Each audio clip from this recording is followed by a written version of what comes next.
This video is sponsored by Squarespace, the easiest way to bring your dream website to life. In 2002, more than 2,500 species were on the brink of extinction. 20 years later, that number has soared past 15,000. It's a harsh reality.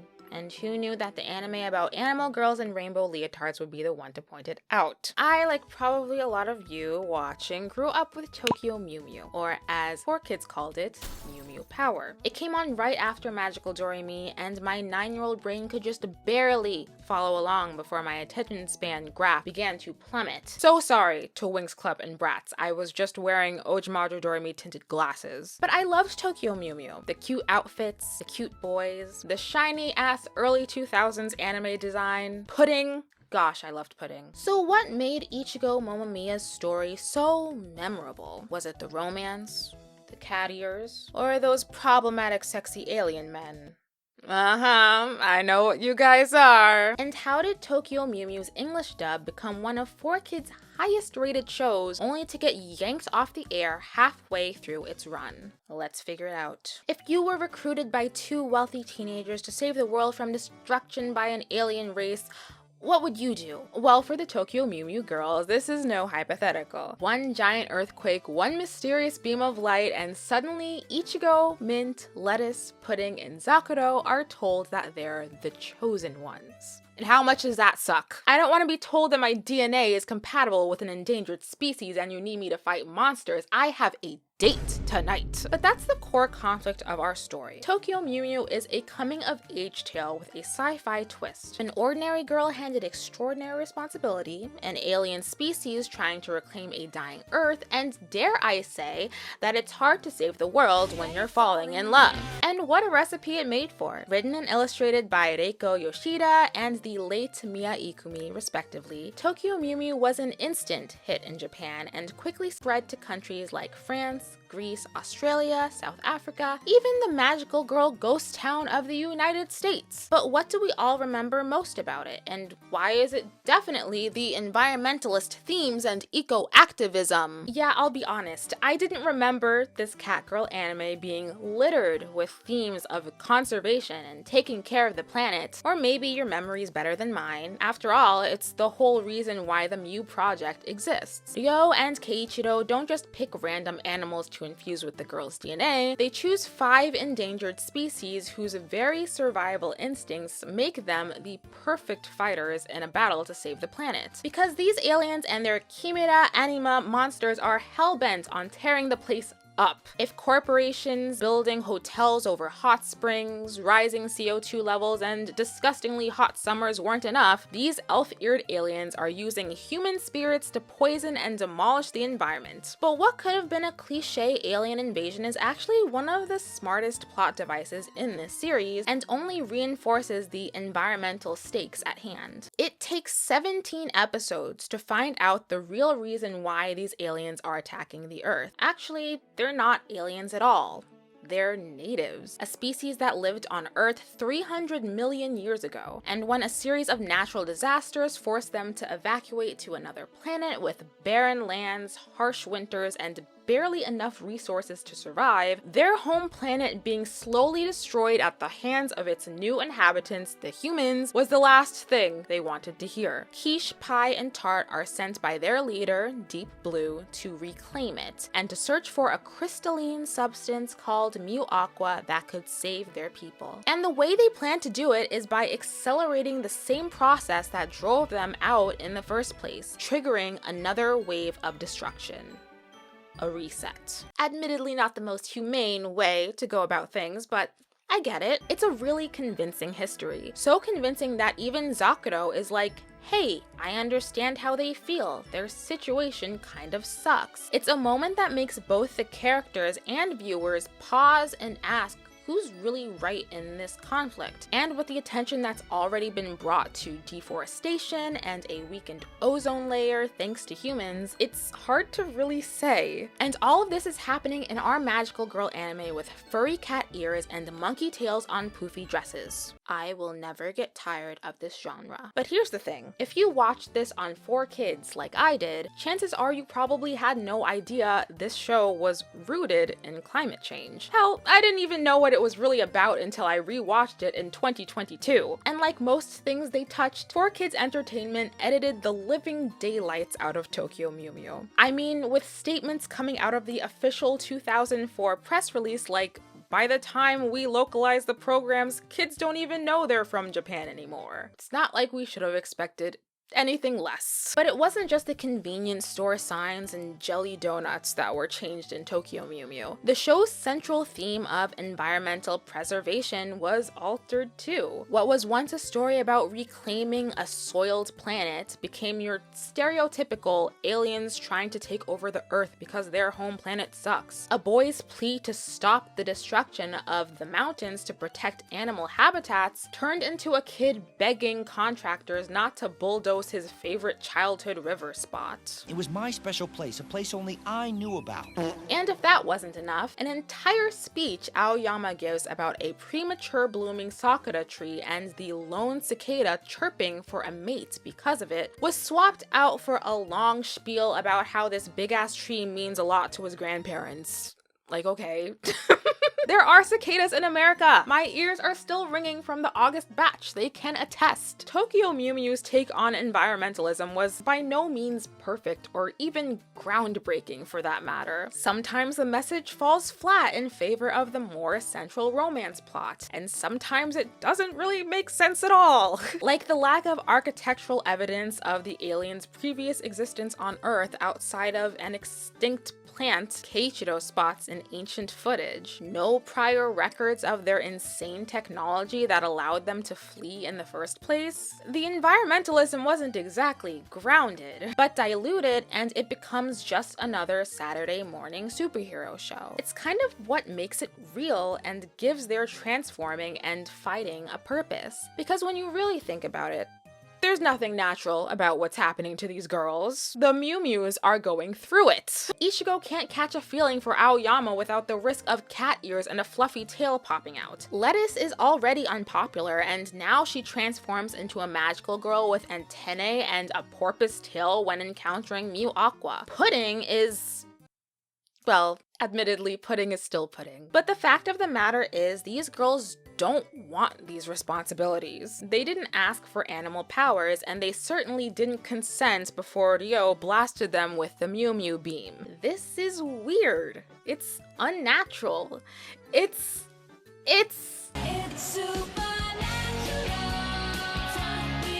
There's a level of disbelief you need to suspend while watching a show like this. At the same time, these same conflicts are what make Tokyo Mew Mew feel so real, and the 4Kids dub kind of just changes it beyond recognition. I admit it. The main character of this series is definitely the romance between Ichigo and Aoyama. Outside of the environmental themes, their relationship is the greatest conflict resolution in this story. It's common for our leading Maho shoujo to have a burning love interest / slight obsession, but this is fun to watch. Aoyama is interested in Ichigo too. He's planning dates with her, giving her friendship advice when she asks, and ignoring his herd of fangirls for her attention. And when her life finally feels like it's getting started, Ichigo is recruited under the Mew Project. It's this giant secret that she has to hide out of embarrassment, a time-consuming responsibility that she can't ignore, and she flakes on Aoyama repeatedly because of it. But it makes Ichigo all the more relatable. Her conflicted loyalty to helping her team and saving the environment that she knows Aoyama loves is the same thing that's drifting them apart. I don't think people give Tokyo Mew Mew's story enough credit.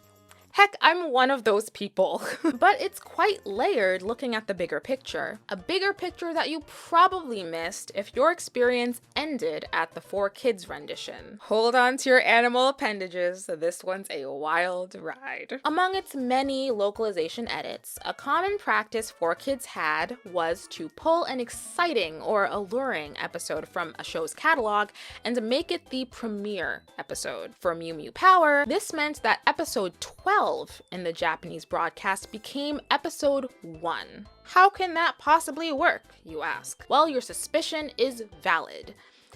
it doesn't. Not without some major plot edits. The original episode 12 is a quarter season finale of sorts. The aliens pose a poisonous threat. There's a big rush to save the city. The increase in animation quality alone lets you know that this is serious. But the biggest moment to come from this episode is the ending. Aoyama coming face to face with Ichigo in her Mew form, calling Ichigo's name reflexively. Is this it? Did Aoyama just figure out Ichigo's secret? It's a killer cliffhanger to leave the audience on. 11 episodes of build-up led to this, but how can an episode like that be used as the intro to the dub story? Simple.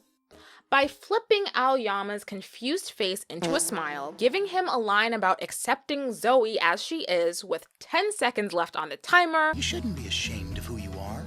Remember what you said earlier? Dare to be different? Referring to every episode that airs thereafter as a flashback, and then never referencing the events from said episode ever again. I know, my head's spinning too. Ichigo hiding her Mew Mew identity from Aoyama isn't some light conflict. It's something that very deeply eats at her and affects their relationship in later episodes. To alter one of these key moments is to change the gravity of the situation altogether. Because of course all of their other ear-popping and tail-sprouting interactions are still all throughout the other episodes, now labeled as flashbacks, but instead they read as Ichigo trying to keep a generic superhero secret, hardly feeling like a conflict at all. Listen, I didn't go into this thinking that I was going to be bashing the 4Kids version, but it's important to understand the context of why the company might not have been able to acquire the license for the entire second half of the series. And one of the most pungent changes occurred in relation to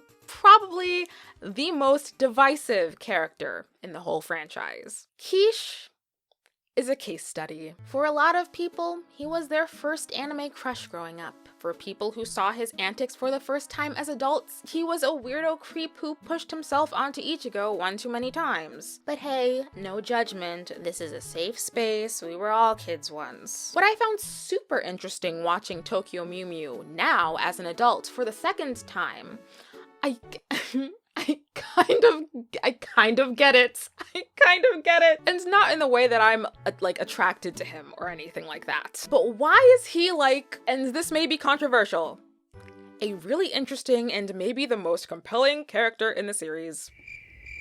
Let's unpack. Quiche is the first alien we meet in the series and is better known as the one to steal Ichigo's first kiss away from her. His main focus and primary goal is to annihilate the humans, the Mew Mews, and restore the home planet of his people. But when he meets Ichigo, all of his plans suddenly have a self-serving edge to them. He's following Deep Blue's orders, but he also wants to see the limits of Ichigo's powers. He continuously attacks the Mew Mews, but he also wants Ichigo to forget the humans and team up with him. This makes situations like episode 12 so gripping because here Quiche is injecting toxins into a tree to eliminate Tokyo, and in the same breath begging Ichigo not to strike the same tree because she'll die if she does. You never know what he's going to do or how he's going to feel next. He's both a creep and insanely interesting to watch. Now you may be wondering where the 4Kids dub fits into all of this. And with the aforementioned episode 12 being made into America's episode 1, it wouldn't quite make sense for the audience to see the villain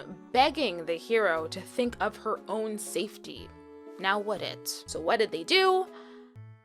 They cut it out. The most humanizing moment displaying the depth of an evil character completely gone. And in this, every other interaction we have with Quiche, or Dren in the dub, is just a bit more diluted. Obvious suggestive poses are chopped, which I maybe understand, but now Quiche is really just flattened into a disgusting nuisance instead of a disgusting nuisance with a heart.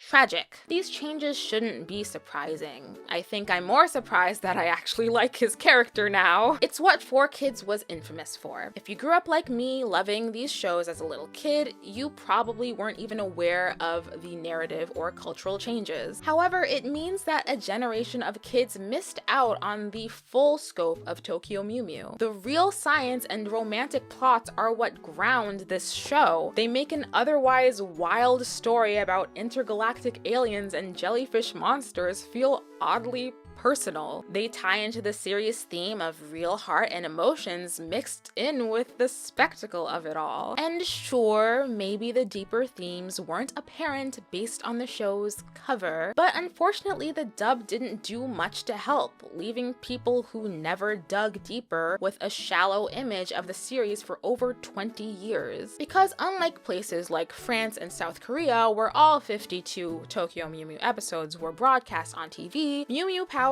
life was, unfortunately, cut short. In January of 2006, a premiere and 2 half-season rerun cycles since February 2005 later, a 4Kids representative announced on the Mew Mew Power forum that the series was no longer on the broadcast schedule. Some fans were devastated, others were less than devastated. But the reality is that 4Kids only had the license to the first 26 episodes, only aired 23 of them, and were supposedly working on getting more. The reason why they were unable to is highly speculated, ranging from a lack of funds, to low ratings, to the original creators not being happy with how the series came out. But Tokyo Mew Mew was one of their most anticipated series right when it was announced. It rivaled in web polls with their other recently acquired license, F-Zero, and won until the website mysteriously reset the votes, leading to F-Zero to air in the winning time slot that weekend instead of Mew Mew Power.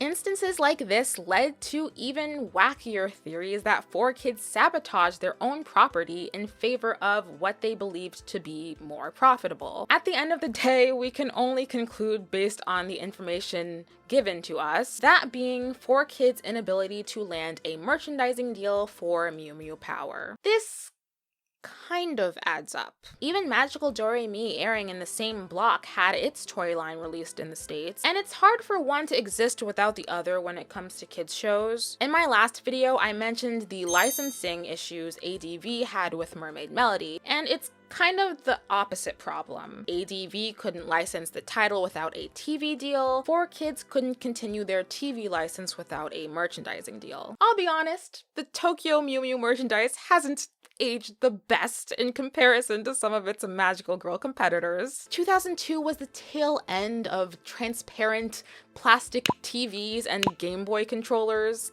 Tokyo Mew Mew happened to get caught up in that. Even so, much like the ironically hilarious forum comments rejoicing the series' pull from television, I can't say I'm upset that 4Kids was unable to continue their license. Was Tokyo Mew Mew this secretly profound series that's deeper than you think?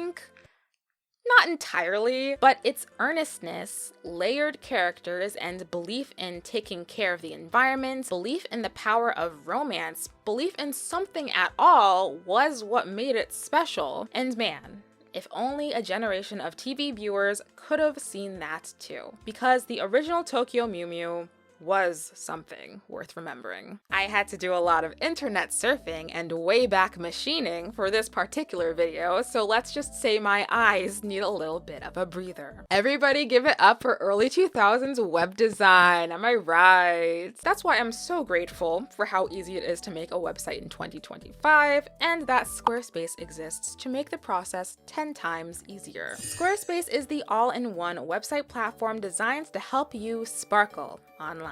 If you're just starting out or making the jump to scale your business, Squarespace gives you all the tools you need to grow your brand, showcase your offerings with a professional website, and get paid all in one place. Designing your own website is so easy with Squarespace's clean library of website templates. Simply click a button, drag and drop to bring in photos, and boom, a beautiful page for your art shop or business. And if you're like me and sell handmade goods from time to time, Squarespace Squarespace makes it super simple to set up online payments, keep track of inventory, shipping, and give you and your customers a seamless shopping experience. So if you're looking to take your business to the next level, head over to squarespace.com/Doreimani for a free trial, and when you're ready to launch, use code Doreimani to save 10% off your first purchase of a website or domain. And thank you to Squarespace for sponsoring this video. Did you watch Tokyo Mew Mew growing up? Did you watch it on 4Kids as Mew Mew Power? Did you read the manga? It's really one of those flagship magical girl series of the early 2000s, and I gained a new appreciation in rewatching it for this video. I literally can't believe I'm a bit of a Quiche stanny now. No, don't look at me, don't look at me. But I want to know your history with the show. Let me know down in the comments. Lots of fun stuff to look forward to on the channel this fall. I'm going to be busy, but we're gonna have a good old magical time here. So be sure to subscribe if you haven't already. Just saying. But anyway, I thank you guys for watching. I thank you for being here, and I'll see you in my dreams. Bye, friend.